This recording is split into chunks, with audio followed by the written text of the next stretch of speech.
సర్పంచుల వెంటనే రాష్ట్ర ప్రభుత్వం దొంగలించిన 2,635 కోట్లు వెంటనే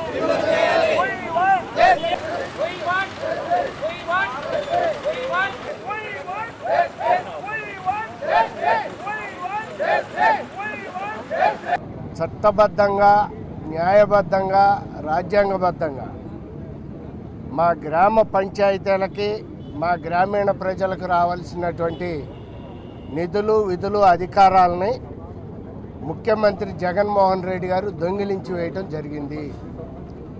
మా నిధుల్ని జగన్మోహన్ రెడ్డి గారు దొంగిలించి, దారి మళ్లించి తన సొంత అవసరాలకి, సొంత పథకాలకి ఆయన వాడుకుంటున్నాడు. ఈ నవరత్నాలు ఆయన పంచిపెట్టే ఈ నవరత్నాల్లో 3 రత్నాలు మా గ్రామ పంచాయతీ నిధులు.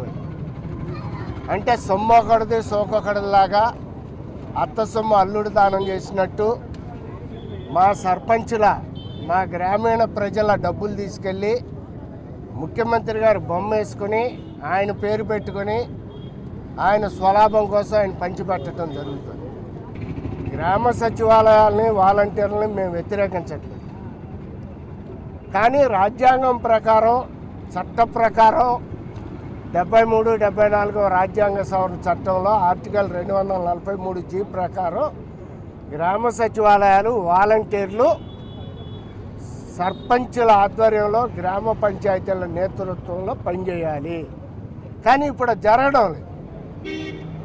అందుకనే గ్రామ సచివాలయాలని, వాలంటీర్లని గ్రామ పంచాయతీల్లో విలీనం చేయమని చెప్పి మేము డిమాండ్ చేయడం జరుగుతుంది. ముఖ్యమంత్రి జగన్మోహన్ రెడ్డి గారిని ఓడించితేనే సర్పంచులకు మనుగడ. ముఖ్యమంత్రి జగన్మోహన్ రెడ్డి గారిని ఇంటికి పంపిస్తేనే మన గ్రామాలకు న్యాయం జరుగుతుంది.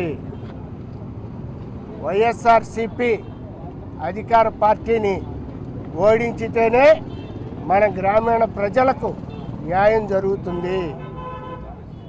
వైఎస్ఆర్సిపి పార్టీని ఇంటికి పంపించితేనే మన గ్రామీణ ప్రజలకు న్యాయం జరుగుతుంది అనేటటువంటి ఉద్దేశంతోనే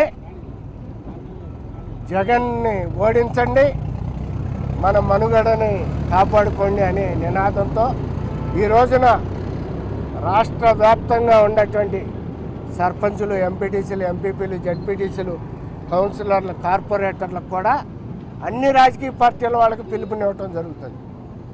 ముఖ్యమంత్రి జగన్మోహన్ రెడ్డి ఓటమే లక్ష్యంగా మేము రాబోయే అసెంబ్లీ, పార్లమెంట్ ఎన్నికల్లో చిత్తశుద్ధితో కంకణం కట్టుకొని ఖచ్చితంగా పనిచేయటం జరుగుతుందని చెప్పి ముఖ్యమంత్రి జగన్మోహన్ రెడ్డి గారిని హెచ్చరించడం జరుగుతుంది. Thank you.